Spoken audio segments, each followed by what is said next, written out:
Ito nang guys ang resulta ng ating 30 minutes sa kabila. 30 minutes din ito. Ito sa kabila na ito.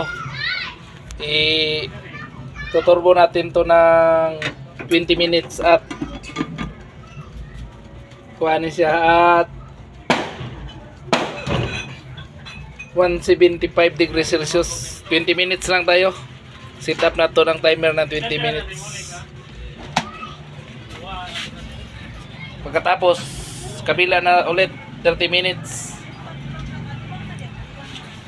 Pagkatapos ng 30 minutes, pero sa final natin na pagluluto, mga 10 minutes para sa final, side to side, kabilaan. Pwede na natin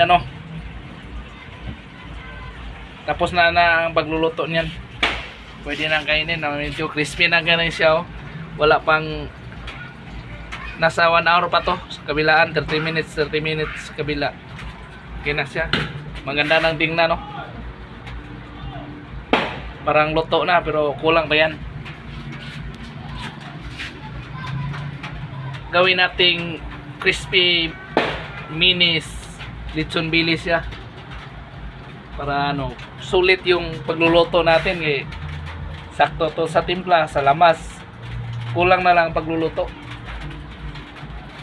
Dagdagan natin na ito. Nasa setting tayo ng 175 degrees Celsius. Tapos 20 minutes kabilaan. Pagkatapos nito, kabila naman 20 minutes. Nasa 175 degrees Celsius lang tayo. Kaya baka yung balat mangitim.